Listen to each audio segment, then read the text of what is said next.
What's up and welcome to Champions of Lore, a show about all the kick-ass stories behind some of Idle Champions' coolest campaigns and characters. Every Wednesday at 11 a.m. Pacific Standard Time here on twitch.tv/CNE Games, or later on your favorite podcast service. B. Dave Walters does the Forbidden Dance, and Erin M. Evans talks about all the Idle Champions lore that's fun to know about. If you hear this live in the chat, you can leave a question that I, Treavor Bettis, will ask them later in the show. But before we get to that, friends, take it away. I am Erin M. Evans. I am the author of the Brimstone Angels saga, a 6-book series set in the Forgotten Realms, featuring 3 of your favorite Idle Champions, Burita, Havilar, and Mahen. I'm also a content designer for Idle Champions, and I play Cecilia on Dungeon Scrawlers. And I'm a little bit sick, so hopefully you can. Hopefully my voice doesn't go out. We hope you feel better. This is the best thing. Thank you for being here. Thank you for your service. Yeah, you've carried us through so many horses things. Couldn't keep me away. you've carried us through so many topics. Allow us to at least attempt to return the favor. B. Dave Walters. I say words about things. I do that. I'm Erin and Evans' non-union stunt double, and I guess now I can say that I'm one of the hosts of Netflix Geeked Week, but apparently I still can't say what I'm doing. But there you go. But that's so pretty freaking cool. So, yeah, there you go. Hey. Yeah, and we are here today to talk about some Modrons and some Modron marching, because the Great Modron March starts immediately after this episode, and bringing with it is our new champion, Nordrum, which took me way too long to realize was just Modron backwards. Like really way too long looking at that. Anywho, we're gonna learn about some of those little robot adorable people and whatnot, and have some fun doing it. So where do you all want to start with Modrons? All hail the Modrons. Anytime I have them in a game, I just have that. That was the name of an adventure module in like the 80s. All hail the Modrons. And for some reason, every time I have them, that's just what they repeat to themselves, like the Daleks. All hail the Modrons. All hail the Modrons. All hail the Modrons. All hail the Modrons. So there's people I know out there right now who have played games with me, and I've had the Modrons do enough terrible things that when they hear that, I know they're like, oh no, not all hail the Modrons. Yeah. Well, actually, real quick, speaking of Modrons, and I got reminded about this by Lauren in our little chat. We have a little special thing. Because Modron stuff happened today. She can put a graphic up over my face, and Mike Wazowski me. We got a code for you to put into the game and get some cool little Modron parts for your the automations and whatnot. And yeah, so go ahead, get that code. You can, I think there's also a command. I don't know what it is. Jordan, can you put it in there? One will be on and yeah, I'll have the code in there. That's going to be live, I think, for a week. If I'm wrong, someone will correct me. Oh yes, it is exclamation Modron. That makes sense. Why wouldn't it be that? Yeah, I mean, it should have been all hail the Modrons, but that's fine. Yeah. That's fair. Yeah. Yes, and it is live for a week, so go ahead and grab that, put it in, and get some cool stuff. But yeah, so all hail the Modrons. Exactly. Yeah. What? Well, no, please. I was about to say, we haven't actually said who and what the Modrons are, but yes, I was gonna please. Say, I know this part. Modrons are immortal constructs from the plane of Mechanus. They're kind of the way that other things embody sort of evil and good. You can say these embody order. They are all about law and structure and a particular way of doing things, which kind of makes sense since their plane is like a bunch of gears. It's the clockwork nirvana of Mechanus. Big I fan love of that place. That name. That's great. The clockwork nirvana. Doesn't that tell you everything you need to know about? Which just makes me think of Kurt Cobain, but also with steampunk. I'm certain there's a steampunk Nirvana cover out there that you do not have to send me a link to, chat. Yes, we're good on those links. Yeah, one of the quote from them is we are the ultimate law. All other law is tainted when compared to us. We are order. All other order disappears when held to our light. We are structure. All other structure crumbles when brought against us. We are perfect law. And the person that said that, and it makes me so incredibly happy, is a spokesmodron. I'll be honest, I've stopped reading the quotes Because when I'm studying for this, because I know you're gonna read them, and I love them being a surprise. Thank you. I do love that. I mean, I love quotes in life, so I especially love like lore quotes here. Yeah. If I could just say one tiny meta thing, in the legit game thing, the reason why I knew the Modrons originally is in 3.5, the stronger Modrons, the Secundi, the Prime. They never gave stats to the Prime, but it's like the Tertian. Tertian. That's it. The Tertian and the Secundi had full cleric spellcasting and full wizard spellcasting. They could do both.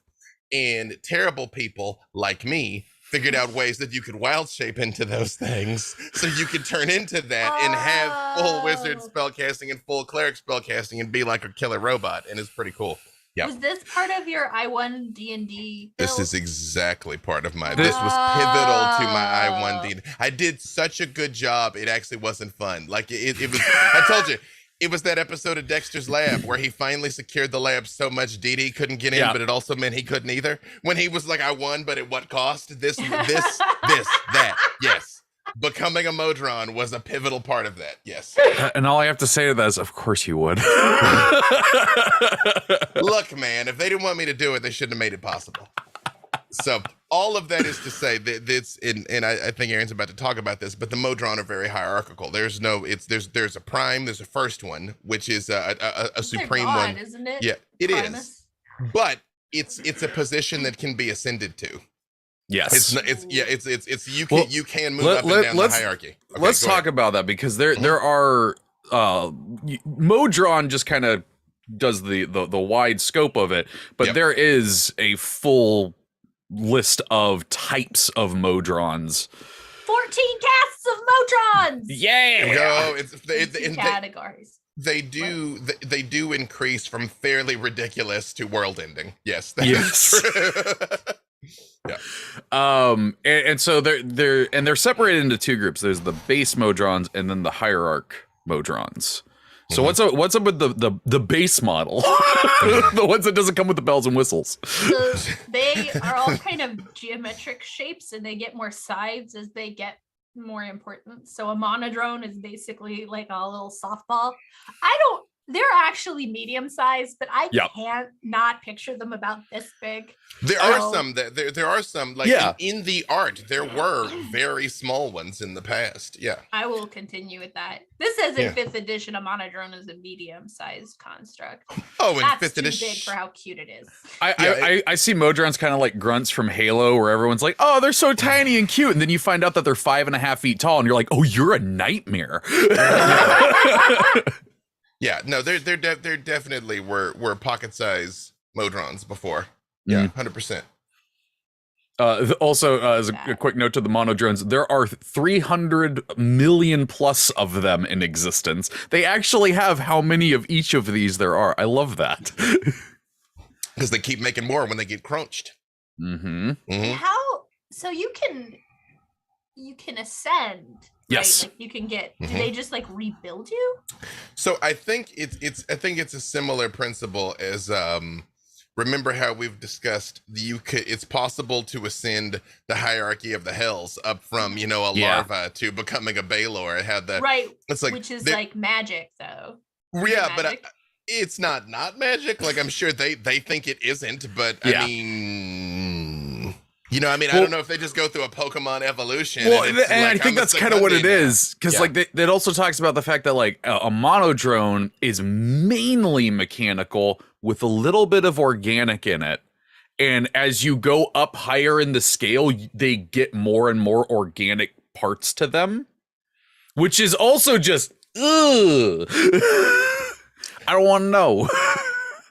That's I never knew them having juicy bits. That's why their mouths look like lips and stuff. They have fairly terrifying mouths. Like yes, they do. I don't want my robot to have lips. They do have like beholder lips on robots. That's true. Yes. Like I mean, there is a hardcore Feed Me Seymour vibe in the in it says that's the second edition art, but it says second edition, but that looks like the third edition style. That's third edition art for the that's Modrons. creepy. That I wish I hadn't clicked on that. It is like, feed me, Seymour. Yeah. It is like the universe's perfect fleshlight. Yes.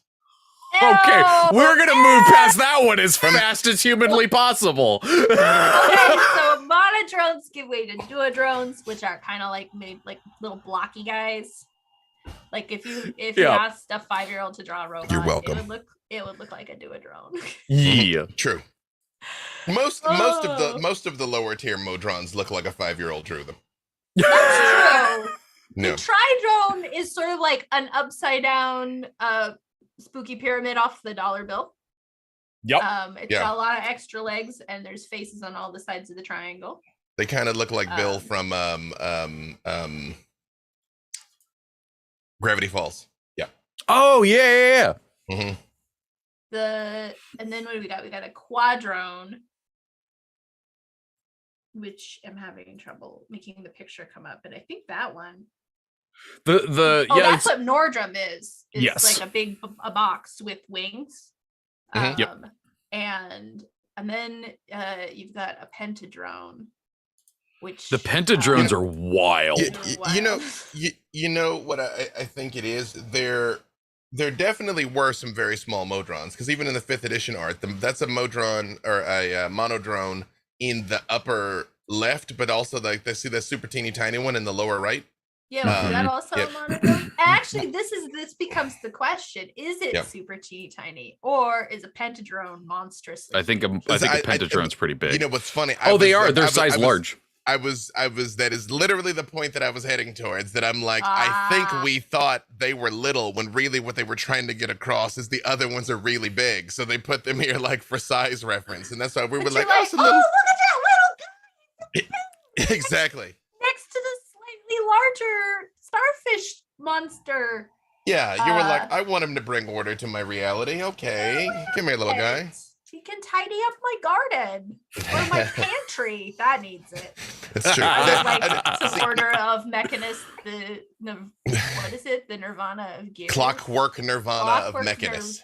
Yes, I would like to inject some of that into the state of my pantry. See, now I have this like Miyazaki-esque scene in my head where instead of suit spirits, it's just little Modrons that are organizing your spices alphabetically, you know?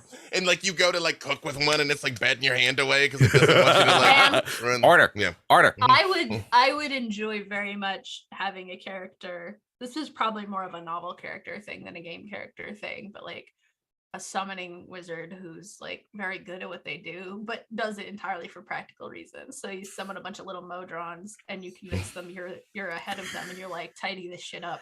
And maybe you don't even have to tell them. Maybe you're just like, and they're like, what? No. And then they just take care of that for you. I do like the fact that it says the more sides a Modron had, the more complex their structure was, the higher they were ranked. And I'm like, isn't that how life works? Isn't that? It's fair. You know? It's fair. Yeah. And then the highest ranked Modrons were humanoid in appearance, which is funny because it's like, that's not at all an ego boost to be like, you want to know the highest order of physical appearance? There you go. Right. So those are all the base Modrons. And then we get into the hierarch Modrons. And it's not start to get. I love that it's specifically not hierarchy or anything like that. It is just hierarch, and that's it. One term. The ones. Yes. Right? So you've got decatons, nonatons, octons, septons, hextons, quintons. There's literally 10 of those, and 9 of those, and 8 of those, and 7 of those. That's all. This is actually, this one has it as the square of it. So there's 100 decatons, 81 nonatons. Oh, I love that. Oh, I was about to say I was going to say that's not how it used to be, but honestly, I probably just had that wrong. So I'm going to say that was how it always was. I just made a mistake. I do know there's only one Primus though. It makes sense. It does make sense. If you have an entire plane of existence and you want to bring order to the subsequent planes of existence, only having like two second in commands is probably not optimal. That's where the Sith went wrong. Yeah, and they one of the things that I read was like as they get further into the hierarchy, they become more humanoid. And I don't know how to say this, the highest level one, the Secundus. Secundus, yeah. Well, that's the second. There's one past that. That's why they're the Secundus. Yeah. They are humanoid. They're still just nasty. With their weird little extra jointed fingers. But yeah, after that is Primus. And I thought it was really cool that Primus is considered like a major deity on their plane, but can be killed. And if they are killed, then a Secundus just becomes the new Primus. Did you read the story about one time Primus got killed by our favorite demon I did. lord? That was actually where I was going next. Go for it. Yeah, Orcus decided he wanted to be a god called Tenebris, which is very extra. And so he thought, okay, I'm going to... Wait, how long do you think Orcus spent coming up with his own name? Like, he's up at 2 a.m. just like, oh, that'd be pretty cool. Yeah, I like that one. She'd really like it if that was my name. That is true. Tenebris means shadowy. I do. That is pretty incredible. I do just like... Here in this exact moment, I want you to know I just turned a corner in my relationship with Orcus because I was neither hot nor cold about Orcus, but he's been trying so hard for so long. I mean, I'm like, how many planes does this one demon have to lay siege to and win for a time? He wins until the plot requires he loses. Yes, you know. Basically. But yeah. But Aaron, what did he do? So he was, it says after he was resurrected, so I'm not sure which time, but he tried to become a deity with the name of Tenebris. He killed Primus and temporarily usurped its position, which triggered a Modron March out of sequence. So and we'll the get to Great what that Modron March is a thing that they do every time the smallest year of Mechanus goes around once, which is 289 years. And then they do like a parade around the outer planes. All of them, it sounds like. Is it all of them? If I actually went to the Great Modron March page, which no, it's not all of them. It's not all of them. Yeah, it's a certain amount of them. It's definitely a lot. And they just like march through the whole thing without stopping. And they don't do anything. Like that's the thing. Like the Modron March is like it's basically a bunch of robots with giant eyes going, oh, and then leaving. They're like, look at all the things that we need to clean up. You know what I mean? Right? And nobody ever explains what the point of this is. They just do it. And they do have like a hexton is there for defense. So if you try to like mess with the Modrons, you will probably have it returned in kind. But yeah, and I guess everybody in the Outer Planes knows this happens and is ready for it. So when this Rogue March went off, it was kind of a big deal because everybody was like, excuse me, what? No, you're like 150 years early. We're not prepared for this. We have not moved any of our cities. Yeah. It's like you're saying that no one knows the reason for it. There's theories about it. It was like something. It's a reconnaissance mission. Something. It's a way to went off and said, "Close your circles." Oh my god! I love that idea. Oh, that'd be so good. But yeah, there's no rhyme or reason to it. There are some of the hierarch that travel with them. The highest one of them that travels with them is mainly there to just write down what's happening. So to be clear, the Rogue March was apparently triggered because Orcus was like, go find my wand. Yep. So that they did have a goal that time, which left several Modrons stranded throughout the planes. And since these things are immortal, that is a reason you might find a random Modron in not Mechanus. Spoiler alert. Baloth has it. It's true. It's true. I love the idea of a little Modron marching up to Baloth and being like, I feel like in the Black Pits, he would just have a hole that he just kept dumping them in. Like, that's where we keep the Modrons. You know? like, oh yeah, it's right over here. All hail the Modrons. Human biological deceit.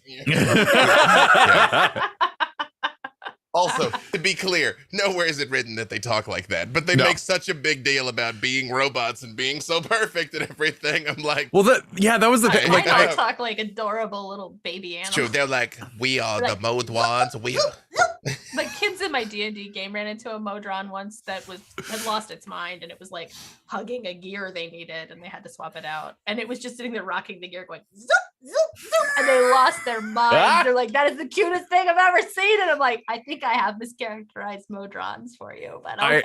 I had a Modron. I did not expect for it to happen, but you know, the dice did what the dice did, and now one of my players had a Modron, and I'm like, I don't know what is it? What do they talk? What do they do? So I just decided that this one just went. It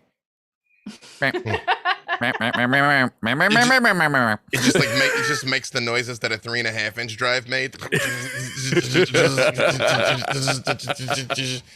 then do like Pendadrones sound like old school modems? Exactly. And then the Primus ones can, like, they just sound like bass music, and they can only say my name is Mud. You're like, oh, he's talking to me again. I got it. Right.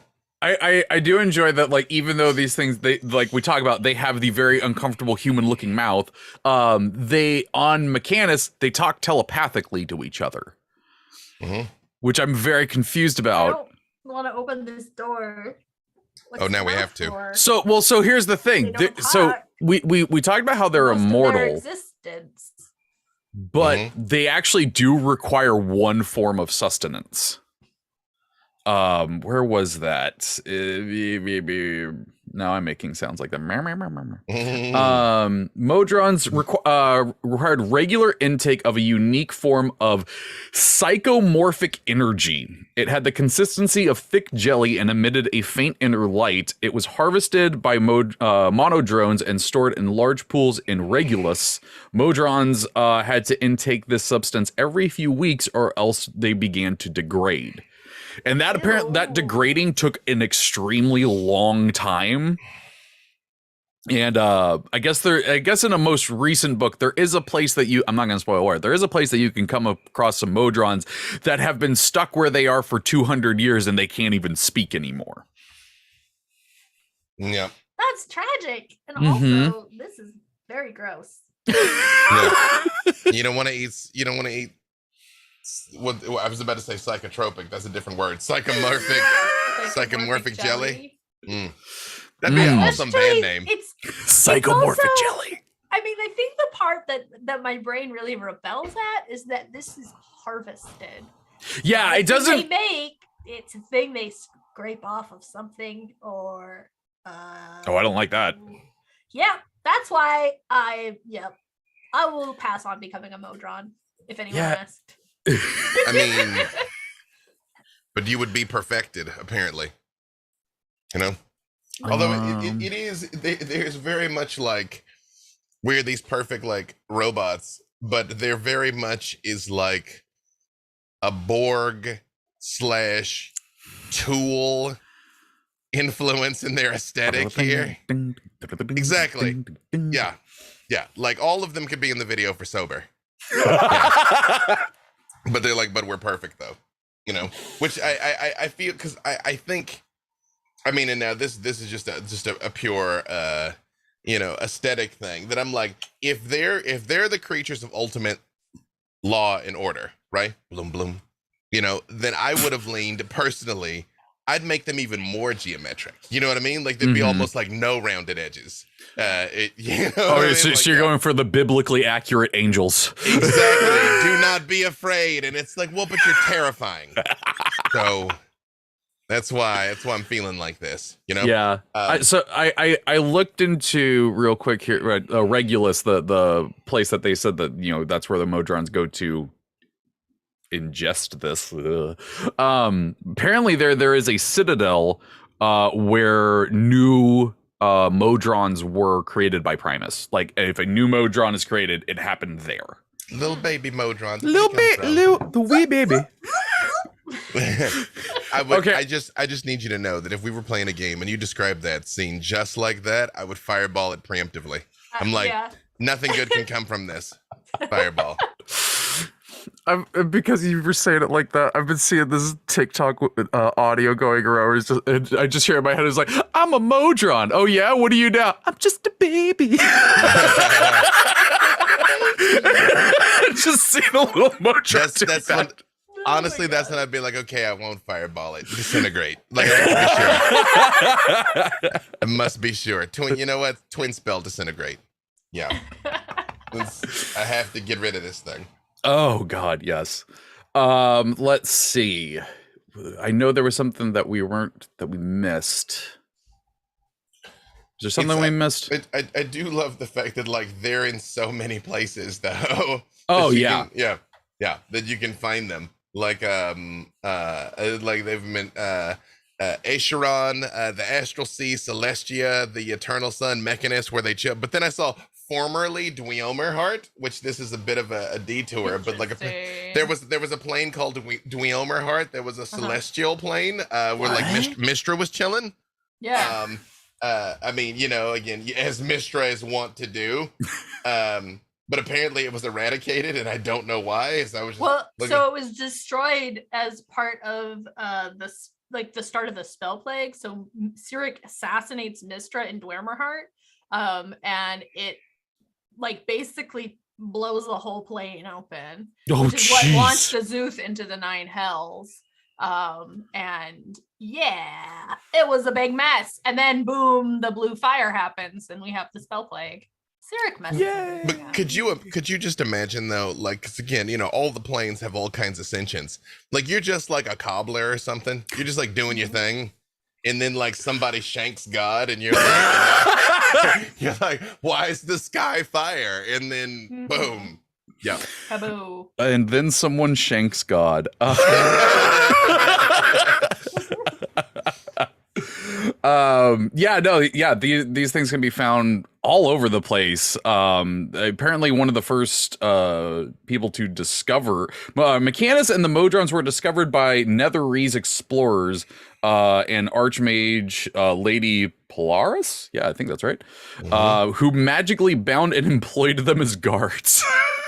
I feel like they'd be really good at it. Netheril. Oh yeah. Freaking Netherese, man. Always taking stuff from other places. Being like, you made this? I made this. I would just, as an aside, look at my face. I'm the captain now. I would just say, well, I know we're kind of bouncing around here, but in the languages that the Secundus Modron speaks are Modron, Abyssal, Aran, Celestial, Infernal, Sylvan, and Telepathy, right? So, wait, and let me just check one thing. I'm going somewhere with this. Just give me just as the I can.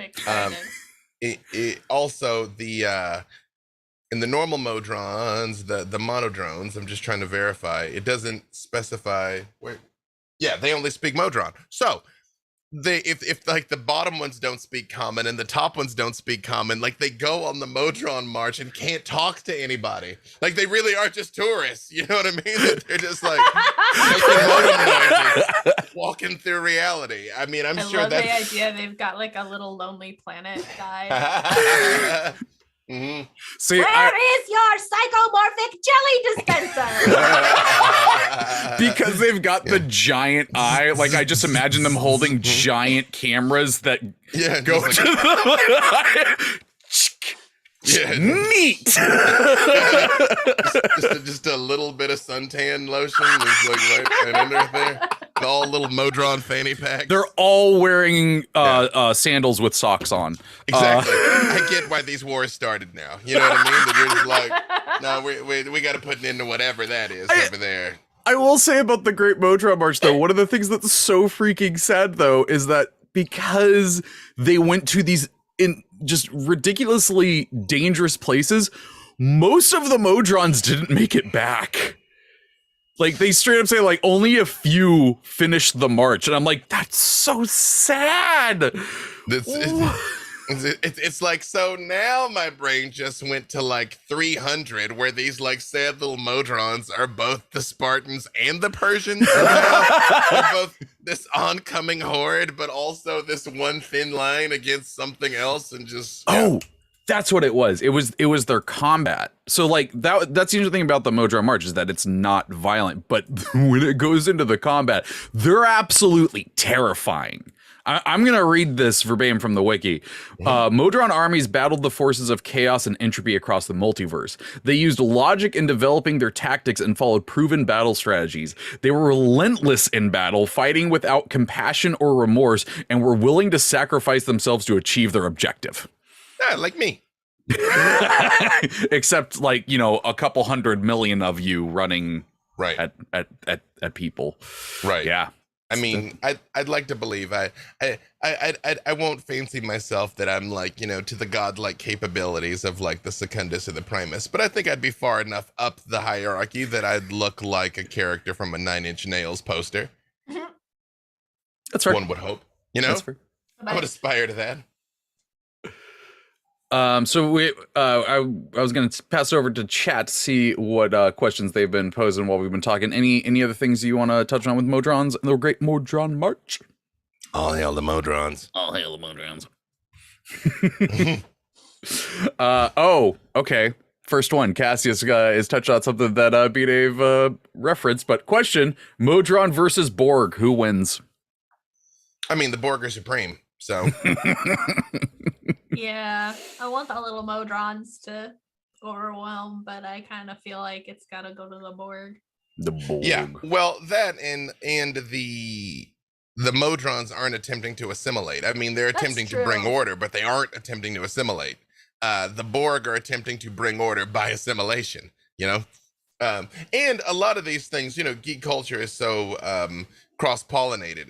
The Modrons actually go back to first edition, so there's a very non-zero chance that when they created the Borg were people that were very aware of what the Modrons were. So between the Modrons and the Daleks, I mean, so the Daleks definitely predate the Modrons, but the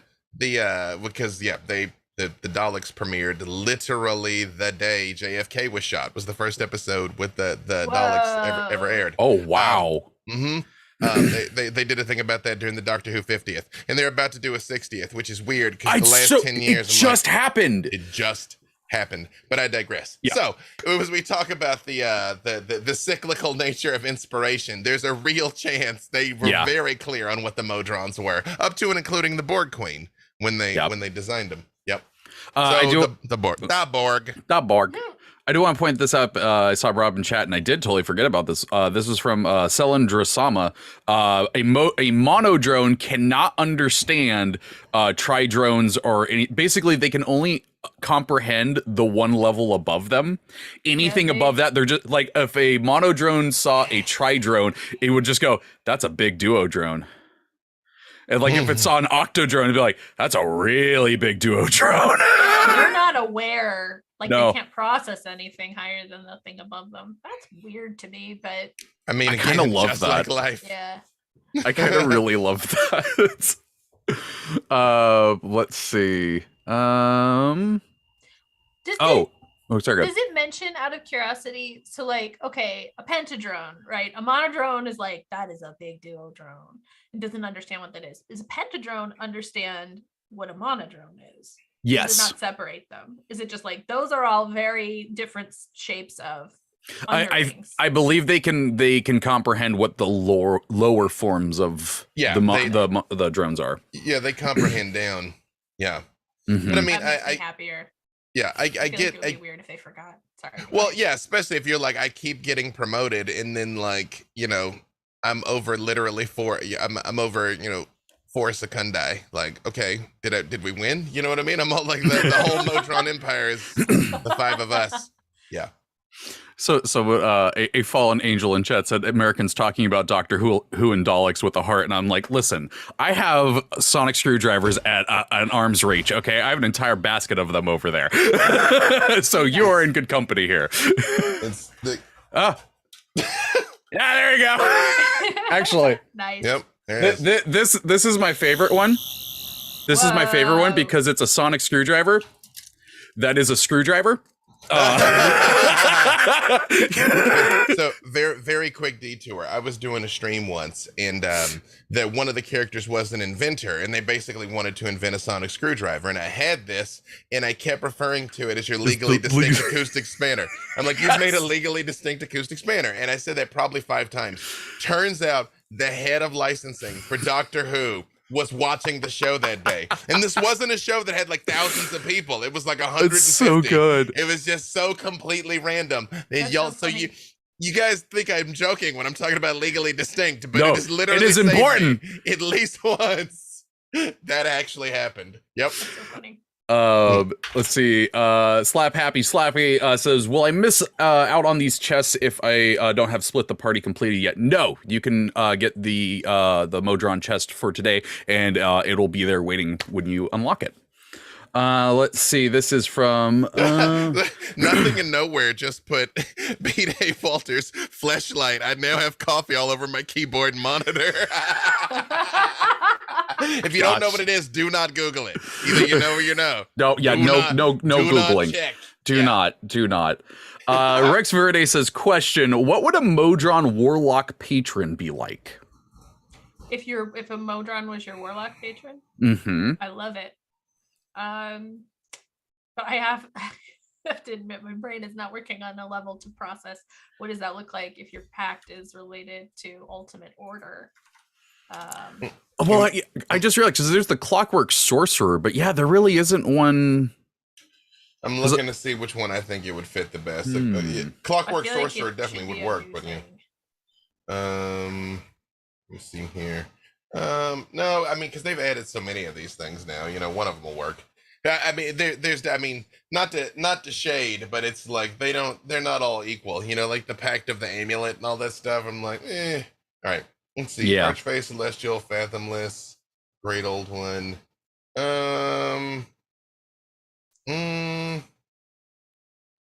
What kind of like are there spells you would characterize as lawful spells?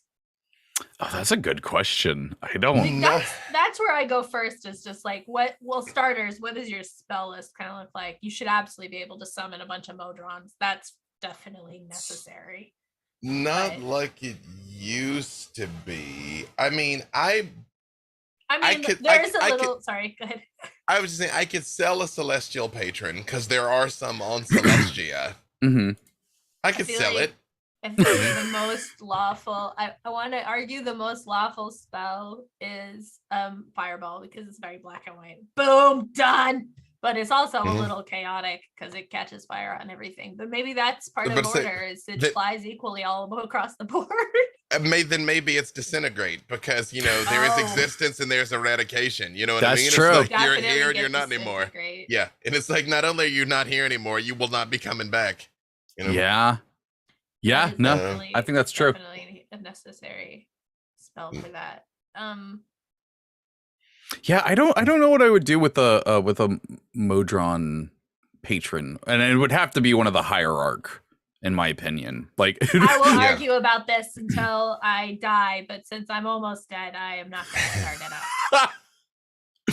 What do you get from Mechanist? You get Extreme Order, and I don't know what that looks like. Maybe you'd be like an Artificery Warlock. Oh yeah. Stuff. I do like the idea though that like some Warlock was just like, yeah, my power comes from Mechanus. Yeah, I'm so cool. Yeah, and then like the patron shows up and it's a mono drone, and it was just meh. Whatever. And it really Whoever plugged in the cord, man. I will. It's like, do you have the Psycho Jelly? You know, I could see a character concept that was a Clockwork Sorcerer Modron Warlock pact, and like that was just you, especially if you were a Warforged, that would be cool. That it's like you're like a Modron experiment sent to bring order to the galaxy. Yeah. Yeah. Okay, the other thing I enjoy about this is like, let's say you're a Warlock and you manage to make a pact with some kind of Modron through to Mechanus, and they don't speak common at all. Like, you don't know what they want. They don't know how to tell you what they want. They're just like, zip, zip, zip, zip. And you're like, why are you pointing at that castle? Like, what does that you're like, mean? What? You know, okay, the bushes are asymmetrical. I don't, what? Yeah. You trim your hedges, and the Modron gives you another spell. Least order. It's like, zip. Let's see. Invincible Invincible says question, where do I don't know how to say this, Marut Marut Maruts. Yeah, where do they fit in? Are they Modrons? I did look this up. They are not, though it is disputed whether Mystra or Primus created them. Yeah, Maruts Primus went rogue. I don't know these things. Marut, they are law keepers. I use them in a lot of games because trials are a recurrent theme in a lot of games I run.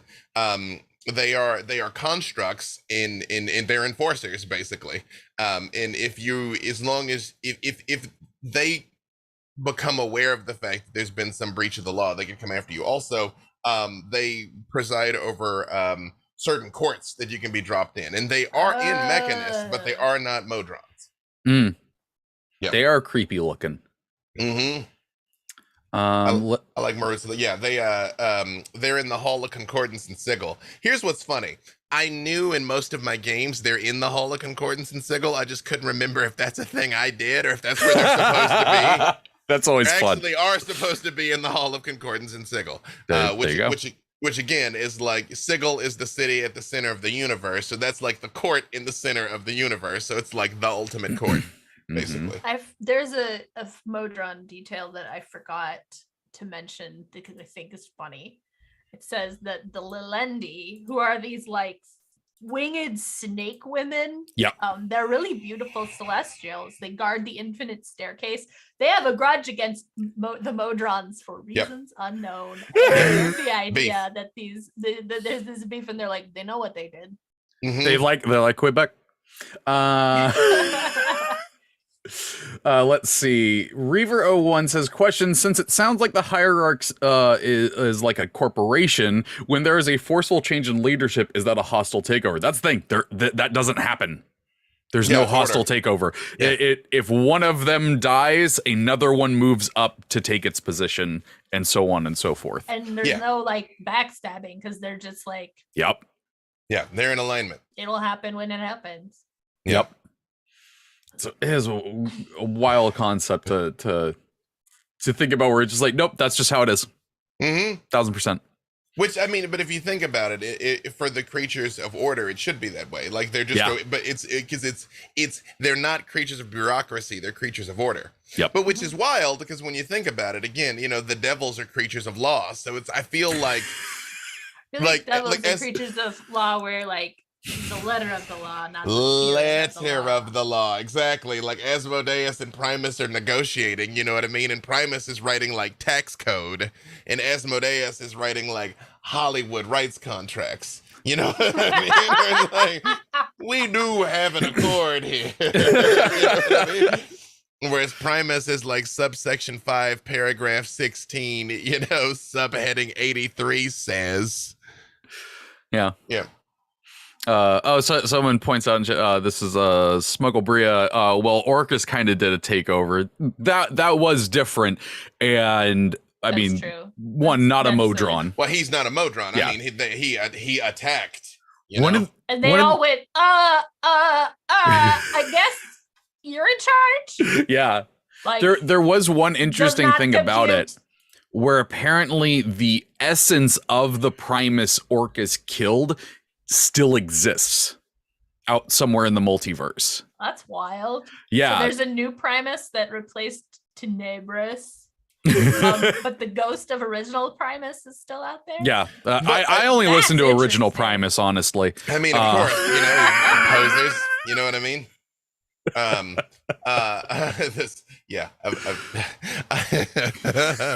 I told you, Jerry was a race car driver.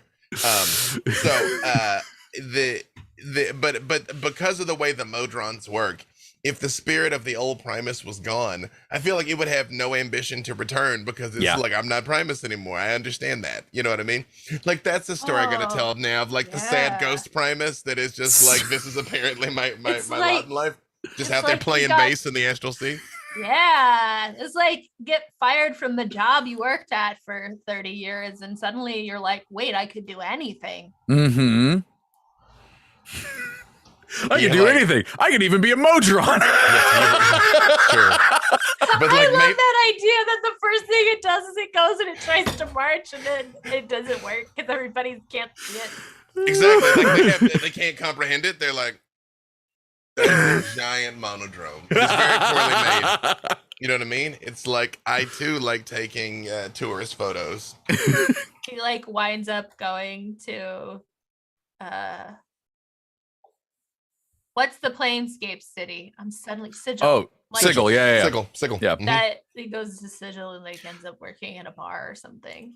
Exactly. I feel like it would go to Sigil and then try and take a picture of the Lady of Pain, and then like she looks at it but can't kill it because it's already a ghost. And then it's just like, and then the Marut are just like, you're embarrassing yourself. Please, could you just? I think it would go be a court reporter in the Hall of Concordance. That's what it would do. It would go and just like keep track of all the cases. I think at some point it's gonna try to write a novel, but it doesn't go well. It's all zeros and ones. It would be so bad because it's just like technical writing. Yeah. It is like. It's the size of a Sanderson novel, but it's all a manual. Exactly. And then he drew her 30 degrees closer and applied an eighth of an ounce of pressure upon her lips. He noticed the symmetry. He noticed the asymmetry between her fleshy human eyes and was displeased, but was acceptable. I did not comment. Oh boy. Okay, we gotta start wrapping things up because we are on a tight schedule today. It's a ghost romance writer. Perfect. Love it. Ghost Rider Primus. Ghost Rider Primus. So yeah, we gotta wrap things up early today because we got a jam-packed day of streams celebrating the release of Nordrum and Great Modron March and all that fun stuff. So be sure to stick around and catch all the fun shows. But yeah, friends, where can people find you? What awesome things you working on? You can find me on Twitter at Erin M. Evans. You can join me with these guys on our podcast, writing about dragons and shit, wherever you download your fine podcasts. You can also watch me tonight at 6:30 p.m. on twitch.tv/Dungeon Scrawlers for Dungeon Scrawlers, an actual play show with a bunch of fantasy writers. I am DMing again tonight. Yeet. So hopefully I don't fall asleep. Oh. No, I think I'll be up. Anyway. Just again, my girl, I remember she say I cannot play a Farida, and then she do, and she say I cannot, but I cannot DM a game, and now what she do? Yeah.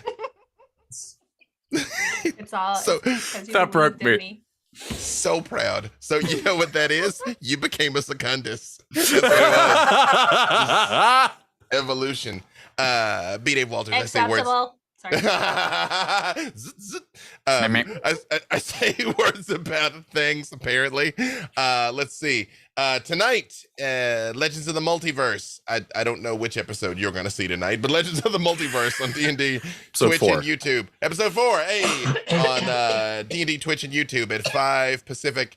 Thursdays, Black Dice Society at 4 p.m. Pacific, D&D, Twitch, and YouTube. Bunch of other stuff I can't talk about. But again, Netflix geeked. Hey. And, yeah, follow me on the Tweetagrams at B. Dave Walters so that I can like cryptically allude to fun things happening and then tell you when they get here. You can follow me on Twitter at the Treavor. There's an A hiding in there. Yeah, writing about dragons shit is off this week. We Erin is sick. We didn't want to make her do more shows than she needed to do. And yeah, you can find me anywhere the Idle Champions community is because I'm the community manager, and that's where I'll be.